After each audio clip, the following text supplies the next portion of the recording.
Dick Harris, Captain, years of service. Yeah. 1965 to 1970, went to Vietnam right out of pilot training. Under what branch of service did you serve in? Air Force. Air Force. And then what organization would be under the Air Force that you served in? Well, I went through, I had gone to college, had to take ROTC for 2 years because University of Idaho was a land grant school. And at that time you had to take 2 years of ROTC. I kept taking tests for the advanced program, passing those, got accepted, went through the advanced program. And when I graduated, I got a commission as a second lieutenant. At the same time I got a degree. So a little bit older than a lot of the Vietnam vets that went as teenagers, 17, 18 years old. I was 25 when I was there. So I am older than a lot of the Vietnam vets that I'm friends of mine. But interestingly enough, I grew up in Boise, Idaho, went to the university out there. The only person in my family that I know that was even in the military was an uncle that was killed in World War II. I didn't even know him. He got killed. I was probably 4 years old. Was he in the Pacific or Europe? Pacific. Okay. And so I didn't follow in anybody's footsteps, so to speak. I didn't have any close relatives that were in the military, and passed all the tests for pilot category, and so I found myself in pilot training. And of all the things I've done in my life, I was probably best at flying than anything else I've ever done. That's awesome. When did you know that you wanted to join? When you were in college? Was like a recruiter? Yeah, like I said, I had to take 2 years of ROTC. Okay. And I had a choice between Army and Air Force ROTC, and decided Air Force for no particular reason other than maybe sleeping in a dry bunk instead of a muddy foxhole. Yeah, for sure. So did that, and like I said, kept passing tests for the advanced program, and one thing led to another, and before I knew it, I was out of college with a degree and a commission, and was I graduated in September, actually June of '64. I didn't start pilot training until March of '65. So I stayed at the University of Idaho and started on a master's program at that time for a semester until I was called to go to pilot school, and went to fixed wing training in San Antonio at Randolph Air Force Base, and then went to helicopter school at Stead Air Force Base in Reno. And we were the only group of people that were at Stead when we went there, because everything else had been shut down. So we kind of had control of the entire base. And that lasted about 6 months. Went through Air Force Survival School there out in the mountains in March in Nevada, which was snow and cold, ice.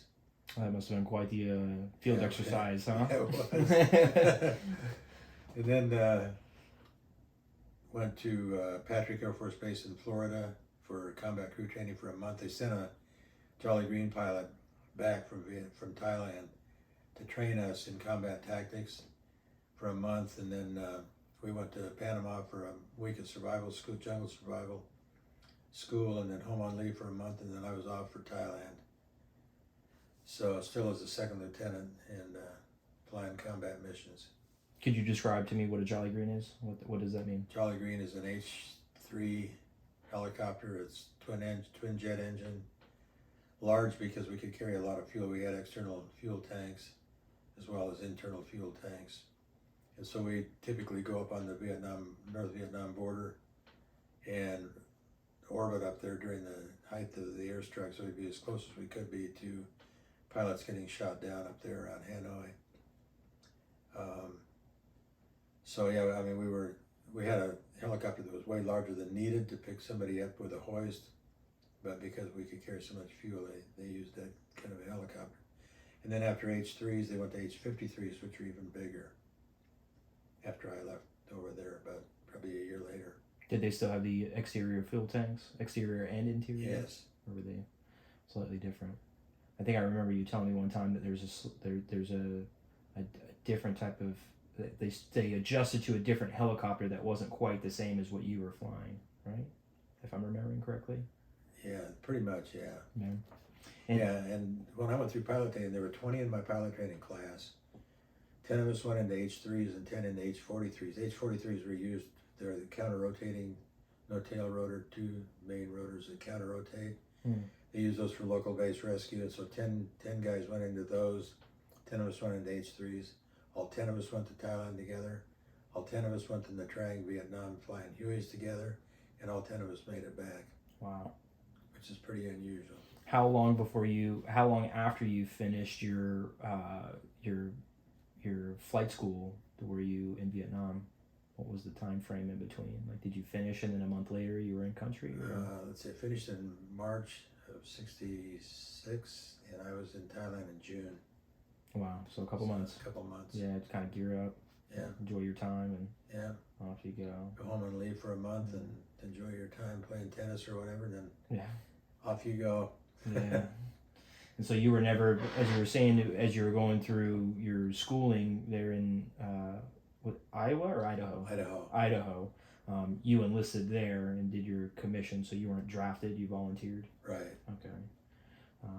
Do you remember what type of feelings that you had when you got your orders to go over to Vietnam? I don't, but I wasn't. I was, when you're 25 years old, you think you can leap tall buildings, and you don't have the fear or whatever. I was kind of excited to go. Yeah. I remember telling my mom, I said, "Well, I got orders to go to Thailand." She said, "Where's that?" So it was different. I think my family was concerned about me going, but I'd only been married a year, first marriage. Yeah. So by the time I came back from Vietnam, I was unmarried in a sense, as long as I was married, because I'd been separated from my wife. Yeah. So it was difficult from a family standpoint, but I remember, the excitement of flying and, doing something that saved people's lives, and that was a real benefit for me to feel that I was doing something in that regard. Rather than killing people, I was saving people's lives. Right. Much different mission. Yeah. Yeah. How do you think your let me skip that for now. You have the two awards there on your wall for the Silver Star and the Distinguished Flying Cross. Could you speak about each of those and kind of where they stand and what the citation is for? Yeah, the Silver Star was for a mission that was about 45 miles northwest of Hanoi. An F-4 had gotten shot down, and both pilots ejected safely, and they were separated on a kind of a box canyon area with tall grass, about a parachute's length apart. The pilot was in the top end, and the co-pilot was in the back end, lower part. And we always flew in pairs, high bird and low bird. We were high bird that day as backup for low bird.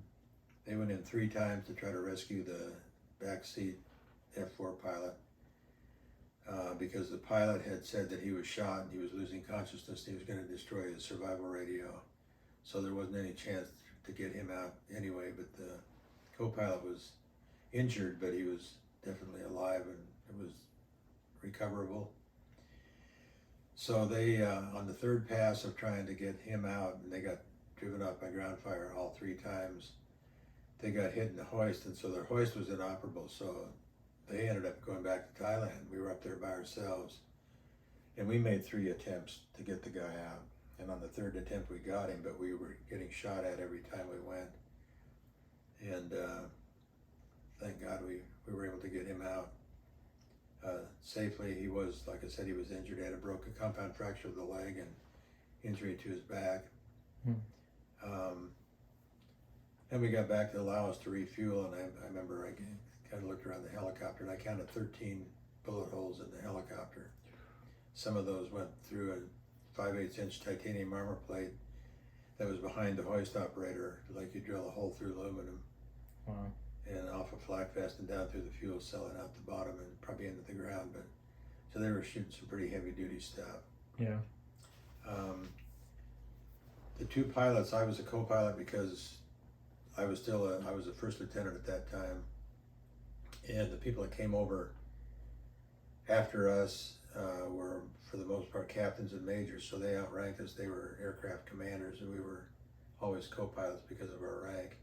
But I actually made the pickup and actually had more flight time during that mission than the pilot did. But everybody was put in for a Silver Star on that mission. 2 pilots were upgraded to Air Force Crosses, which is 1 medal lower than a Medal of Honor. Wow. So, you know, we felt kind of bad in a way that not everybody was treated the same way, but on the other hand, I wasn't over there to win medals and that kind of thing, so it was fine. Yeah. And then how about your the Distinguished Flying Cross? Distinguished Flying Cross was on a mission picking up an A-26 crew that had gone down late in the afternoon, and we were actually on our way back from Laos, where we sat alert to Thailand to our base, and by the time we got to where the crew had gone down, it was getting dark. So it was the first and maybe only night pickup that was ever done in during the Vietnam War. And what they were doing was dropping parachute flares out of a C-130. So we would go from as bright as day when the flares were lit to as black as night when the flares would go out, and we're hovering over trees. And so, you know, as you know, when if you have night vision and you see bright lights, you ruin your night vision at least momentarily until you get it back. So we were going from night vision to virtual daytime vision trying to pick these guys up, but we got them out. It was a safe area. There was no ground fire. So anyway, like I said, the only night rescue that I know of that was ever done. Yeah, I remember you telling me that before. That's pretty extraordinary. Yeah. Wild. And I can picture the if it's the same thing, I've seen the illumination grenades, and it's really something when you're in the dead of night and those go off. It's unlike anything you've ever seen before. Like a flash bulb. Yeah, it's so surreal to go from being in pitch black to almost, you know, like it's like the middle of the day. It's that bright. Yeah. It's pretty it's something to see, that's for sure. Yeah. How do you think that those experiences impacted your life moving forward? You know, so when those events happened, how much longer were you in Vietnam before you came home? And then again, how do you think that those experiences impact you moving forward for the rest of your life? Well, having had the experience of a war and being shot at and recovering from that was an experience that I think only people who have done it know what it's like. And when they talk about PTSD, I think that almost everybody who ever served in war had some degree of PTSD just because of what they're faced with. We weren't treated very well when we came back from Vietnam. We were spit at. We were called baby killers. I didn't tell anybody that I was there. Never talked about it. Never wore a military hat or a military shirt. Just never talked about it. Came home, said, okay, I've kind of done my thing. I don't agree with the way we were treated, but that's the way it is, and went about my business. Went back to Idaho and finished my master's degree, and then went to work for a large engineering company in Houston for about a year, and then went to 3M for 13 years. And the guy that recruited me at 3M knew about my military service, and he wanted me to talk about it a lot, and I just didn't want to do it. You know, I talked to him about it, but I just didn't have the desire to do that. And at one time when I was flying or working internationally for 3M, I was all over the world, and I'd gone back to Thailand. And at that was kind of mid-70s, and in Thailand at that time was kind of demonstrating in parks for the war and kind of what had gone on in Vietnam, and I didn't tell anybody that I was ever there before, even though I had been to Thailand before in the military. I didn't tell anybody that I'd been there. So it was funny from that standpoint, and it's only been probably in the last 10 or 15 years that I wear Air Force baseball hat and wear any kind of military shirts. I just, up to that point in time, just never talked about it. And I think it was only through knowing people here, the coffee group, being around other veterans, that I felt comfortable, I guess, talking about what I'd done. Brought it out of you. Yeah. Aside from your citations that you received, because those, you know, are pretty extraordinary moments. When you look back at your time in your military service, what would you say is your most memorable moment aside from those events? in those 2 citations. So when you think back at your time in service, what stands out the most as far as a good memory that you like to think back on? Well, when I came back, I was stationed at Shaw Air Force Base in South Carolina, then Sumter, and I was not an instructor, but taught people that had not been familiar with an H-3 helicopter and taught them how to fly that and learned some combat tactics because they were still destined at that time to go to Vietnam. And being a teacher and being an instructor was fun for me. We used to go to do mountain landings up in North Carolina in the Pisgah Mountains. And I remember one time going to the Sikorsky factory and picking up a brand new helicopter off the assembly line, Wow. test flying it up there and flying it back to South Carolina. And the first time I ever flew an H-3 into Sumter, I called on final approach, said gear down and locked, and the guy in the tower said, yeah, I know the gear is welded down. I said, not in this helicopter, it's not, it's retractable and our gear is down and locked. So funny things like that happen, but I really enjoyed the flying, enjoyed the people that I worked with and flew with. The reason I got out is that I thought that, the war was still going on in the early 70s, and I'd got over there so early in my career I could have gone back, and I didn't like the way that we were fighting the war over there. We could have finished it in a couple of years, but the fighter pilots would go up there and put their life on the line to bomb a bamboo bridge over the river close to Hanoi, and 2 miles up the river was a steel span bridge that they drove over 24/7 with the equipment going south, and that was off limits as a target. So I didn't agree with that type of thing. I thought, if we're going to be here, let's fight to win. Let's not just be here to kill people and have people get shot down and killed and whatever. So anyway, I decided to get out, and had I stayed in, I would have had to have gone back for another 6 months of fixed wing training and probably upgraded to a C5 or, whatever, some other kind of aircraft. And I had studied engineering in college, and I thought, flying helicopters around didn't have a whole lot to do with having studied what I did, and I felt like I needed to follow up my school career. And so I went back and finished my master's degree and went on from there. Awesome. If you could do it all over again, would you? And yeah, why? I'd do exactly the same thing. And why? I mean, I'd want to fly helicopters because of the hands-on doing stuff, and for the excitement of flying and for the love of just being up in the air. So I would do it all over again in spite of the fact that I got out for the reasons that I mentioned. It was a lot of fun. Going back to your comment that you got to flying a brand new helicopter from North Carolina to South Carolina. What was that? What was the difference? From Delaware, I guess it was. Oh, Delaware. I'm sorry, I misheard. What was the Connecticut? What stands out the most between flying a brand new helicopter and one that's got a little more salt on it? No difference in the way it handles it. It was fun to be the first person to ever fly one. Put that first mile on there. Yeah, first hour. First hour, and flew it back. And then I also had an occasion to fly a helicopter from Shaw to Texas for the helicopter school down there at that time. So I was cross country and went to Georgia to refuel, and then went from there on to Texas, and that was fun. Then flew commercially back, but so I had some long cross country flights in a helicopter. That was fun.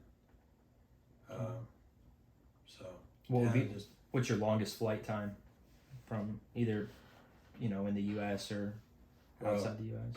Probably the longest, believe it or not, was in Thailand, flying out of Laos, because we sat at the alert sites and Lima sites in Laos, and we would take off during the height of the airstrikes. It was Operation Rolling Thunder at that time. Was the airstrikes going on around Hanoi, and we go up on the border and orbit there so that we'd be close to if anybody got shot down. And we were airborne for maybe 2-3 hours at a time, which is a long time to be in the air. Yeah. And so yeah, we could loiter for a long time. any advice to any service members now that are junior? If you could give them any advice, what would it be? Enjoy the time that you have for what you're doing because it's unique. Not gonna find it anywhere else. That's for certain. Never have access to that kind of equipment. Yeah, that's right. Yeah, especially if you're a pilot. It's very difficult to have that kind of I guess you could say freedom. If you fly commercial. Yeah. I have a couple neighbors that work for American and Delta, and they said, it's the autopilot controls the overwhelming majority of the flight. You're only in control of the aircraft for, I think he said, a few minutes before everything takes over. So to be in the service and have that kind of control over, such a small aircraft, it's almost like being on a, like the motorcycle of the air, I guess you could say. Such a small vessel with such great maneuvering capabilities and attributes as far as depending on your mission and what you can do and where you can go, and it's pretty extraordinary. Yeah. Awesome. Yeah, it was a lot of fun. I actually thought about staying and getting out and flying commercially, and then I thought, well, you fly up to 35,000 feet or whatever and put it on autopilot and sit back and drink coffee and then get to where you're going and you land and then you do it all over again the next day, whatever. I thought, that doesn't really sound very appealing to me. I wanted the hands-on, I wanted to be doing stuff, and that's why I really enjoyed helicopters, because you're doing things with both feet, both hands. You're low and slower. You're not just zooming up to some high altitude and leveling off and then flying back down again. So it was a lot of fun. I like I said, probably of all the things I've done in my life, I was better at flying helicopters than anything else I've ever done. So in a way, it seems ironic to feel that way and to have had that kind of fun and experience and then to have gotten out. But like I said, I was destined to go back to pilot training for 6 more months in fixed wings. Would have gone into fixed wings at that point, and so wouldn't have stayed in helicopters anyway. Yeah.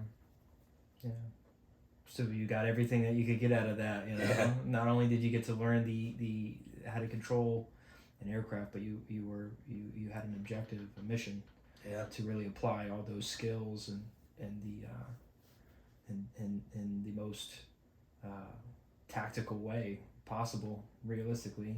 Between your Silver Star and rescuing a fellow pilot that got downed, and then your Distinguished Flying Cross and doing a night mission. That must have been absolutely wild of an experience. Yeah, it was. So, but like I said, when you're 25 years old, you think you can do anything. So it was a lot of fun. Yeah, that's awesome. Thank you so much for telling your story. You're welcome. I appreciate it, and I hope anybody listening to it really takes heed to the tremendous effort that goes behind being able to receive a I know you said that you didn't do it for any medals or anything like that, and that's kind of the way that I look at those things, those awards and those citations is a now it's written down, it's a part of history as far as what was done, whether it was you or somebody else. Those other 10 guys, they got the same write-up, so no matter what, that it can never be erased. It's a part of history, and then to me those things are so significant, and that's the whole purpose of kind of this channel and the directions I want to go is to share those stories so that they're never forgotten. Yeah, cool. Thank you so much for your time. You're welcome.